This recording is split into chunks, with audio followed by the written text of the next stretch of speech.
बहुत बहुत धन्यवाद अध्यक्ष महोदय जी। समय बेहद कम है तो मैं बस कुछ लाइनों में ही अपनी बात को रखूंगी।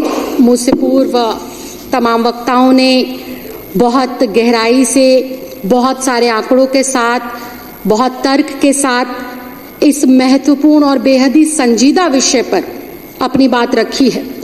यूं तो पूरे देश के अंदर और पूरी दुनिया के अंदर इस कुकृत्य की चर्चा पिछले 1.5 साल से चल रही है कि किस प्रकार से देश के संविधान की आस्था पर और संवैधानिक संस्थाओं पर निरंतर चोट कर कर कुछ संकीर्ण मानसिकता के लोग, कुछ छोटी सोच के लोग बार बार इस बात का परिचय दे रहे हैं कि उनको सिर्फ और सिर्फ एक बात समझ आती है, एक शब्द समझ आता है, वो है तानाशाही।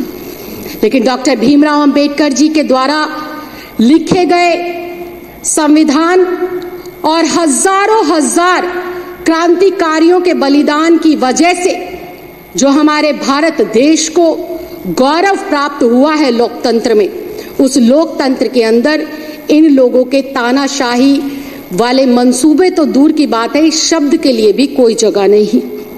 अध्यक्ष जी, कहावत है, जैसा खाओगे अन्न वैसा होगा मन, और जैसे होंगे संस्कार वैसे होंगे आपके आचार विचार।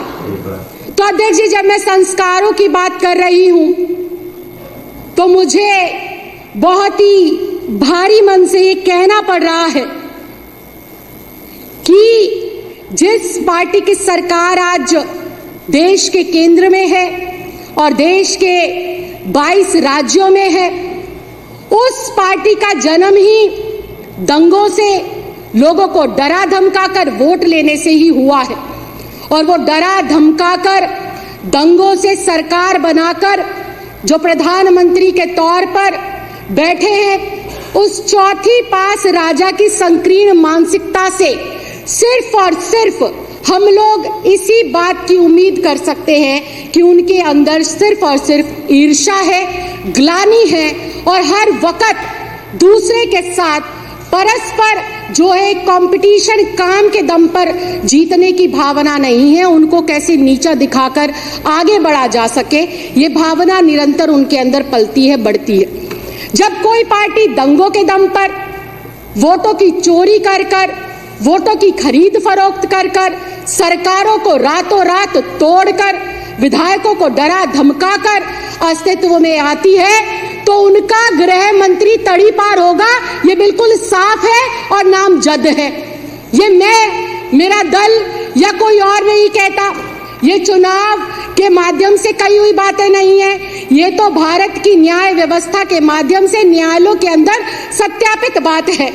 और जब आपकी मानसिकता इतनी संकीर्ण होगी, जब आप अनपढ़ता का परिचय देंगे, जब आप गुंडागर्दी का परिचय देंगे, तो निश्चित तौर पर यह बिल्कुल साफ हो जाता है कि एक पढ़े लिखे, एक प्रभावशाली, एक IITN से एक ऐसा व्यक्ति जो सब कुछ निछावर करता आया है मां भारती के लिए और दिल्ली वासियों के लिए, तो उससे मोदी जी को डर लगना लाजमी है। और ये बात कहना इस सदन के अंदर बिल्कुल गलत नहीं होगा कि जब जब मोदी डरता है केजरीवाल से, तो ईडी और CBI को आगे करता है, क्योंकि इनके पास कोई विजन नहीं है अध्यक्ष जी, इनके पास कोई विचार नहीं है अध्यक्ष जी, इनके पास कोई ऐसे नेता नहीं है जो देश के हजारों लाखों करोड़ बेटे बेटियों को रोजगार दे सके। हाँ, इनके पास जुमले जरूर हैं। पिछली बार कहा था कि हर किसी को 15 लाख रुपए देंगे, इस बार कहा कि हर किसी को 2 करोड़ नौकरी देंगे, और फिर कहते हैं अगर मैं ना कर पाऊं तो झोला उठाकर चला जाऊंगा।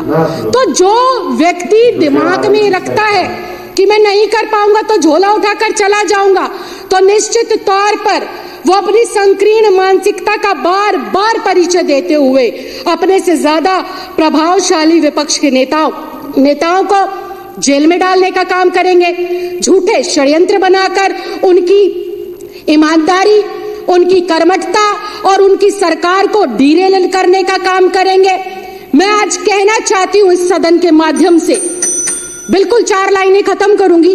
मैं इस सदन के माध्यम से आज अध्यक्ष जी कहना चाहती हूं कि मोदी जैसे और भारतीय जनता पार्टी जैसे लोग एक बार क्या हजारों बार जन्म ले लेंगे ना, तब भी अरविंद केजरीवाल का बाल बांका नहीं कर पाएंगे। क्यों नहीं कर पाएंगे? क्योंकि अरविंद केजरीवाल एक महज नेता नहीं है, अरविंद केजरीवाल एक क्रांति है, और वो क्रांति जिसने ईमानदारी और काम की राजनीति को 75 साल के बाद इस आजाद भारत के अंदर स्थापित कर दिखाया है। अरविंद केजरीवाल आज आजाद भारत में पहला ऐसा नेता है जो कहता है अगर मैंने काम किया है तो मुझे वोट करना, अगर मैं ईमानदार हूं तो मुझे वोट करना। मैं चैलेंज करती हूं विपक्ष के साथियों को, एक बार मोदी जी से कहलवा दो कि अगर मैंने काम करा है तो मुझे वोट कर दो। भाई साहब, जमानत जब्त ना करा देना है देश की जनता, ढूंढते रह जाओगे वोटों को। तो अध्यक्ष जी, अरविंद केजरीवाल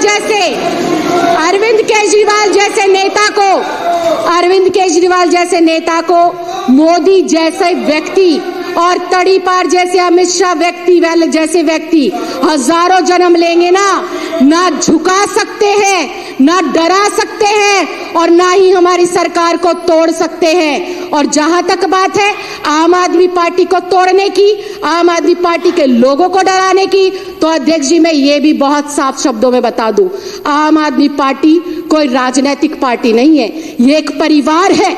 और इस परिवार में ना सिर्फ विधायक, ना सिर्फ मंत्री, ना सिर्फ सांसद है, बल्कि इस परिवार के अंदर दिल्ली के 2 करोड़ सदस्य हैं जो अपने बेटे के ऊपर, अपने भाई के ऊपर और अपने परिवार के ऊपर मजबूती से विश्वास कर खड़े हैं।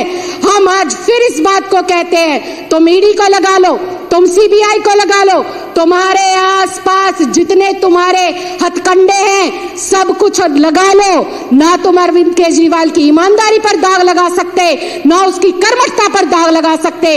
ये दाग वापस तुम्हारे मुंह पर लगेंगे, हेमंत बिश्व शर्मा के रूप में लगेंगे आपके मुंह पर ये दाग आकर, शुभेंद्र अधिकारी के तौर पर तुम्हारे मुंह पर ये दाग आकर लगेंगे, जो नर्मदा घोटाला हुआ उसके नाम पर, और मोदी सरकार और ईडी के दुरुपयोग की वजह से ना विपक्ष खत्म हो सकता है, ना विपक्ष खत्म होगा। आने वाले समय के अंदर आप देखिए, अभी तुम्हारी बैसाखी की सरकार चलती है केंद्र में 2 बाबुओं के दम पर। वो बाबू जिस दिन अपना सहारा हटा लेंगे तो हमारे जो चौथी पास राजा है वो कुर्सी से नीचे गिरेंगे और संविधान की जय जयकार होती रही है। तो अध्यक्ष जी मैं सिर्फ इतना कहना चाहती हूं, आज तक जितनी भी सरकारों ने अपनी संस्थाओं का दुरुपयोग करा है, इस लोकतंत्र के माध्यम से, संविधान के माध्यम से जनता ने उनको जवाब दिया है। वो दिन दूर नहीं, दिल्ली में एक बार फिर से जनता भारतीय जनता पार्टी के कान पर इतनी जोरदार तमाचा मारेगी कि वो जो ये 8 सीटें हैं वो भी 0 पर सिमट जाएगी। अरविंद केजरीवाल जी को जनता प्यार करती थी, है और करती रहेगी। आज पूरी दिल्ली में एक ही नारा है, मेरा एक केजरीवाल ईमानदार है, मेरा केजरीवाल काम करने वाला है। और जब तक केजरीवाल है, दिल्ली के विकास को, दिल्ली के बुजुर्गों की तीर्थ यात्रा को, दिल्ली की विधवा बहनों की पेंशन को और दिल्ली के बच्चों की अच्छी शिक्षा, स्वास्थ्य को और बहनों की सुरक्षा को भारतीय जनता पार्टी के एक छोटे छुटभैया नेता ना रोक पाए थे, ना रोक पाएंगे, और ना ही ये इस क्रांति को कभी भी अपने रास्ते से भटका पाएंगे। अध्यक्ष जी, आपने मुझे इतने कम समय में मेरे शब्दों को रखने का मौका दिया, बहुत महत्वपूर्ण विषय पर बोलने का मौका दिया। मैं चाहती हूं कि इस विषय को आज से और अभी से हम लोग इतनी गहराई से जन जन में पहुंचाएं कि वोट लेने के लिए किस प्रकार से कामचोर लोग एक काम करने वाले नेता की छवि को धूमिल करने का असफल प्रयास करते हैं। ये इस प्रयास में भी असफल रहे और चुनाव में भी 100% असफल रहेंगे। 70 की 70 सीटें केजरीवाल को, अपने बेटे को, अपने भाई को दिल्ली की जनता देकर रहेगी। बहुत बहुत धन्यवाद, बहुत बहुत आभार। जय हिंद, जय भारत। दोस्तों आज के वीडियो में इतना ही। बस आप लोग का इस पूरे वीडियो पे क्या राय नीचे कमेंट करके जरूर बताएं, और चैनल को अभी तक सब्सक्राइब नहीं किया है तो प्लीज़ चैनल को सब्सक्राइब करके बेल आइकन प्रेस कर लें। और नेक्स्ट किस टॉपिक पर आप लोग वीडियो देखना चाहते हैं नीचे कमेंट करके जरूर बताएं। वीडियो को अभी तक लाइक नहीं किया तो वीडियो को लाइक कर दें। आपके एक लाइक से यूट्यूब वीडियो को दूसरे तक भेजता है। आप लोग से फिर मिलते हैं किसी नेक्स्ट वीडियो में। अल्लाह हाफिज।